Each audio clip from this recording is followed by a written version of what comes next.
Jadi saya ingin sampaikan yang pertama, manfaat belajar sunnah Nabi SAW. Yang pertama adalah menampakkan bukti cinta kita kepada Allah Subhanahu Wa Taala. Oke, itu yang pertama.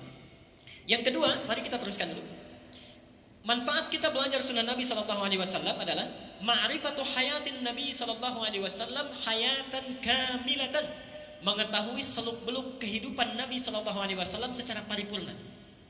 Mengetahui seluk-beluk kehidupan Nabi SAW secara paripurna. Kalau saya sebutkan begini, sunnah Nabi yang terbayang apa ya? Kebanyakan kita yang kalau disebutkan sunnah Nabi, yang terbayang itu ibadah ritualnya. Bagaimana sholatnya sesuai Nabi, gitu kan?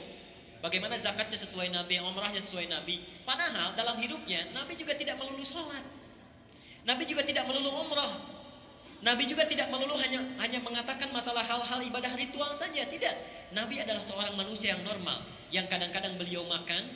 Nah, dengan kita mempelajari sunnah Nabi, kita belajar bagaimana cara makan Nabi SAW. Mungkin tidak banyak yang tahu di antara kita. Misal, maaf ya, ini kan ada bapak-bapak nih, bapak dulu ya, jangan dulu ibu. Bapak-bapak kalau keseharian ingin seperti Nabi, ingin mengikuti sunnah Nabi, kan? Kemudian menjauh dari segala apa yang dilarang. Saya ingin tanya ini, Nabi itu Pak, di antara sunnahnya, kalau setelah makan tuh cuci piring sendiri.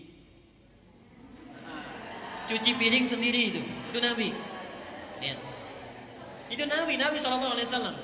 Jadi ketika beliau makan misalnya sudah dihidangkan, di antara sunnah Nabinya, inilah pentingnya kita belajar sunnah Nabi. Bagaimana Nabi itu makan, bagaimana Rasulullah menghadapi hidangan.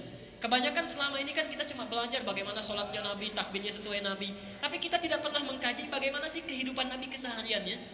Ternyata Nabi itu orang yang bukan melulu senang sholat, tapi ketika dihidangkan makanan, itu qanaah dengan makanannya.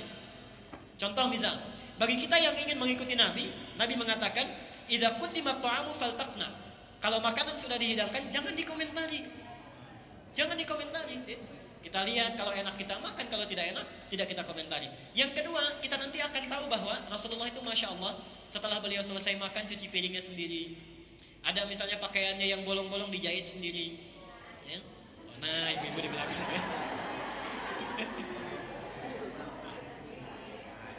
Tapi juga begini maksudnya, meneladani dengan keteladanan yang cerdas, gitu ya.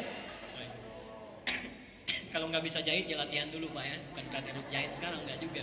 Maksudnya ya pergi ke tukang jahit sendiri, gitu ya. Saya teruskan dulu. Yang ketiga juga, sebelum sampai pada poin selanjutnya, bagaimana menikmati hidup itu dengan indah. Mungkin begini kita lihat ya, Nabi dan istrinya Aisyah radhiyallahu anha ketika menjalani hidup itu sebagai manusia yang normal. Kadang-kadang nonton bulat, Aisyah nggak kelihatan diangkat oleh Nabi. Kadang-kadang balap lari berdua, gitu ya. Kadang Nabi yang unggul, kadang-kadang Aisyah yang unggul. Jadi ada sunnah Nabi, hal-hal lain yang dalam kehidupan yang normal yang bisa kita teladani. Kalau zaman Nabi dulu nonton gulat misalnya, sekarang kita bisa jalan-jalan. Waktu-waktu senggang, antara misalnya waktu libur, bapak bisa bawa keluarganya menonton sesuatu yang baik, bisa liburan, lihat sesuatu yang indah, yang baik. Itu bagian dari sunnah Nabi, ambil nilainya. Baik. Yuk kita teruskan dulu.